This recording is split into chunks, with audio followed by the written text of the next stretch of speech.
Este mensaje tiene un nombre un poco disruptivo, se llama Bagres en el estanque. Y empieza con una historia que ocurrió hace muchos años en Estados Unidos, donde la industria pesquera estaba tomando un auge tremendo y estaba floreciendo. Y entonces muchos empresarios empezaron a invertir en el negocio de la pesca. Y había un pez que estaba tomando gran relevancia, y era el bacalao. El bacalao llegó a ser un plato exquisito y apetecido por todo el país. Y también empezó a ser demandado por otros países del continente europeo. Entonces, los empresarios hallaron la manera de exportar el bacalao. Entonces, hicieron su primera exportación y llevaron su pescado congelado. Y le llevaron al continente europeo el pescado congelado.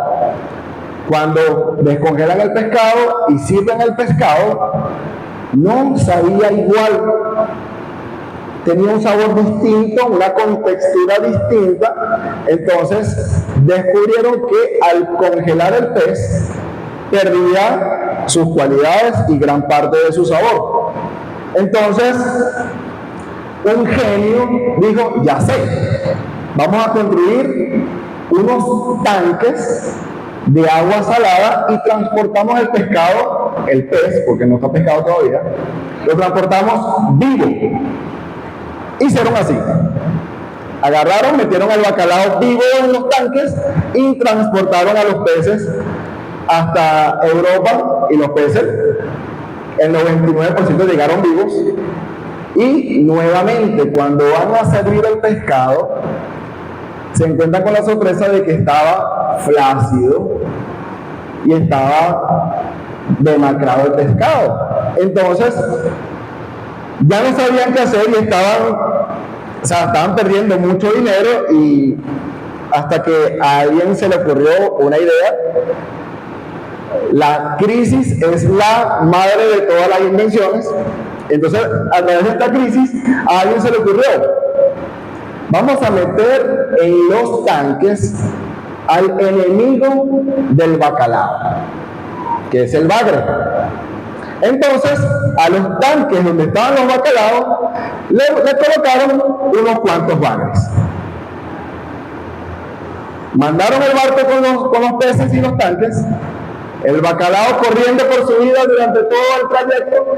Cuando llegaron al destino, esos peces estaban fornidos y sabían tal cual como sabían en el lugar de pesca, es decir, del agua al plato, y el sabor exquisito. Y que no dirían que resulta que el peor enemigo del bacalao resultó ser una gran bendición. Ahora, supongamos que el bacalao somos nosotros.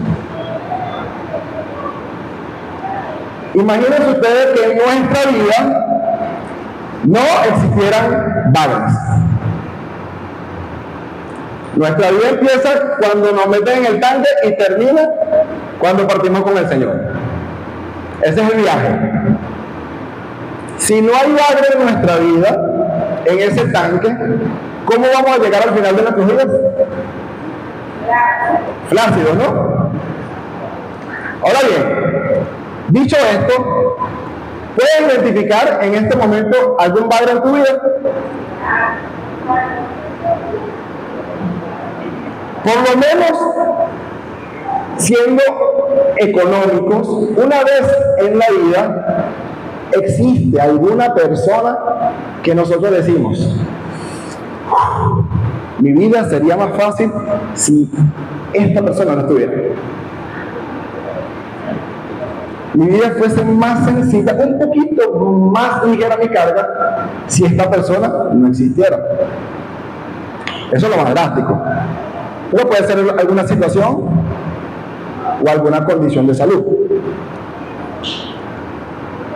Entonces, oramos y la situación empeora cuando somos cristianos, porque nosotros le servimos al Dios Todopoderoso que creó los cielos, creó la tierra, nos creó a nosotros y nos puede quitar el bagre que nos está amargando la vida. Pero resulta que no solamente no quita el bagre, sino que los pone. Entonces, oramos al Señor, quítame este bagre, oramos al Señor, ayúdame con esta situación. Señor, no me hagas que yo te lo mande, llévatelo. Y no encontramos respuesta.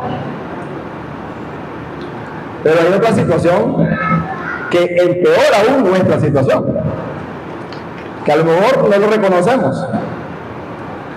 Alguien identificó al menos un bagre, no tiene que ser ahorita, en este momento, puede ser años atrás, digamos 5, 6 años, 10 años atrás, que tenían un bagre, una persona que se comportaba como bagre en su vida.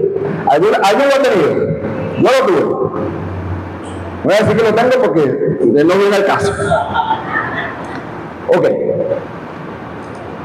Así como usted alguna vez en su vida ha tenido un bagre, usted ha sido el bagre de alguien más.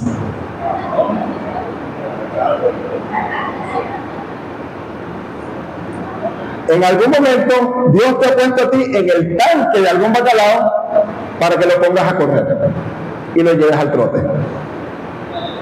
Así como Dios coloca personas en tu vida, situaciones en tu vida, condiciones en tu vida para tenerte al trote, y que al final del viaje y al final de los días no llegues flácido ni demacrado, sino que llegues fornido, fresco.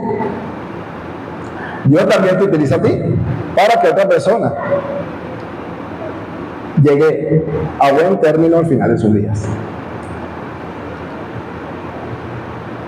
Si revisamos la palabra del Señor en la Biblia, vemos que muchos personajes que nosotros admiramos y estudiamos bastante han tenido muchos bagres. Pablo tuvo muchos bagres. Pedro tuvo bagres. El Señor Jesús se lleva, yo creo que no cabía él de tantos bagres que había en el tanque. En el Antiguo Testamento, Daniel,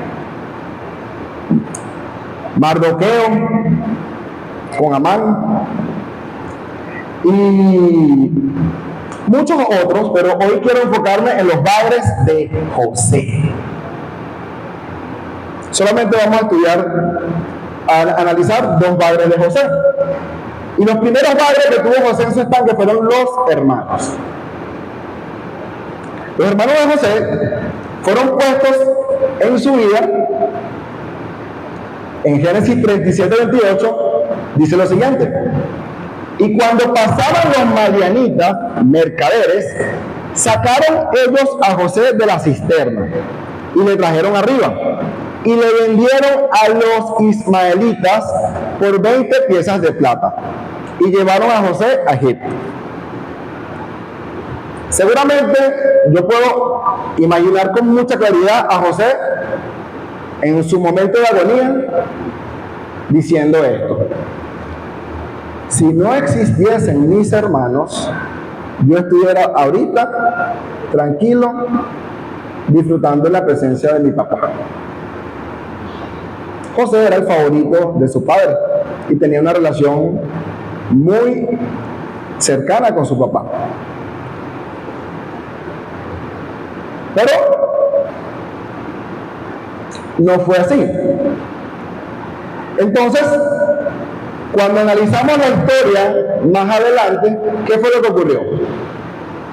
Gracias a esta situación, José fue mayordomo de la casa de Potifar. ¿Y quién era Potifar? Era un capitán de la guardia del faraón. Para que tengan una idea de lo que significaba Potifar al día de hoy, algo así como el vicepresidente de Estados Unidos, o el vicepresidente de una gran nación. Egipto en aquel momento era un imperio, no era un país de Sudamérica. Era un país tipo China, tipo Estados Unidos,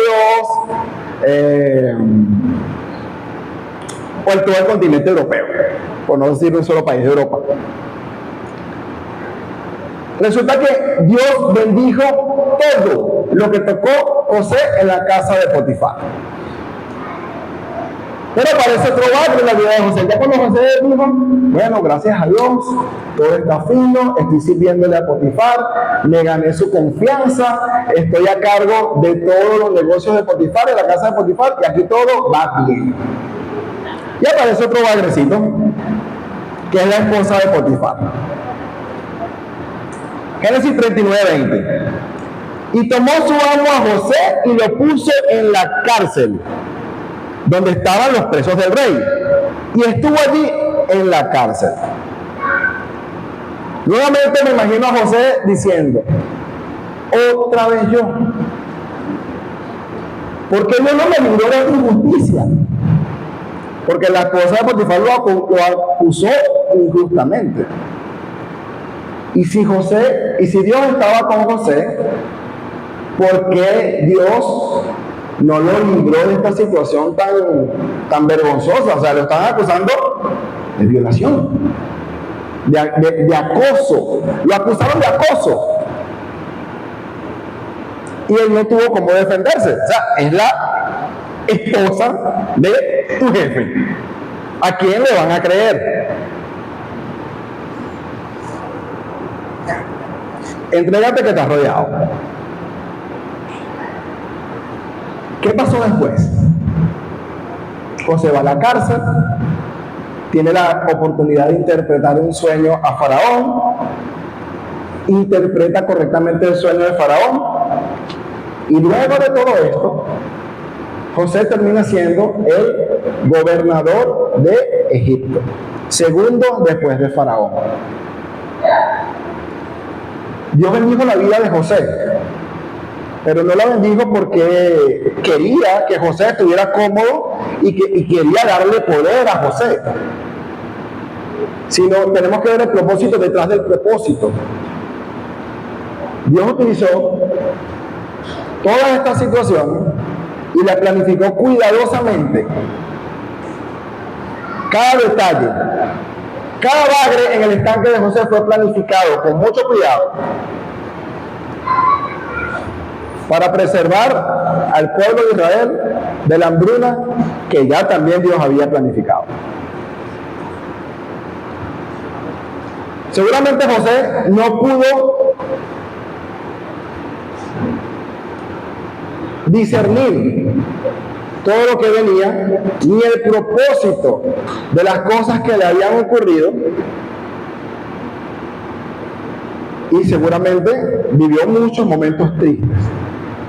Pero mucho tiempo después, él tuvo la oportunidad de ver cómo Dios utilizó su vida y cómo Dios utilizó su situación para bendecirnos no solamente a él, sino bendecir a toda su nación y toda su descendencia. Entendiendo esto,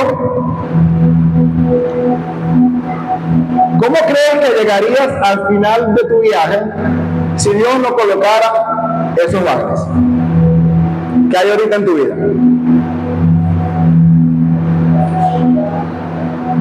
Hay bagres en mi vida que al día de hoy me cuesta encontrarle sentido.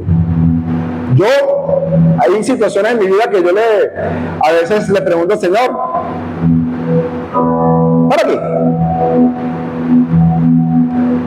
Y oro y yo no he encontrado respuesta. Y el Señor no me ha respondido absolutamente nada.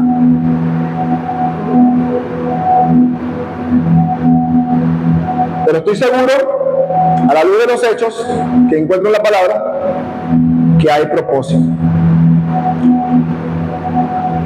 La palabra de Dios dice que a los que aman a Dios, todas las cosas le ayudan para bien. Los padres en nuestra vida son esas cosas de las que Dios dice que te ayudarán para bien. Hay distintas situaciones, hay distintos problemas por los que atravesamos, hay, padres en la vida de las personas que yo digo, yo no los quisiera tener en mi estanque. Porque, wow, yo me quejo de muchas de las situaciones que yo vivo, pero sé que hay personas que tienen situaciones más difíciles que las mías. Y tal vez para cada uno de nosotros, nuestra situación es peor que la de cualquiera, porque es la que estamos viviendo, es la que estamos padeciendo y es la que conocemos de primera mano. Pero el asunto es el siguiente: ten la convicción el día de hoy que el Señor está ministrando tu vida, diciéndote: te amo, yo puse esa situación en tu vida porque es necesario. No me preguntes por qué, pero es necesario. Necesito que llegues al final del viaje fresco y fornido, bello, lindo, de buen parecer, espiritualmente hablando. Y ese es el propósito que el Señor tiene con cada uno de nosotros.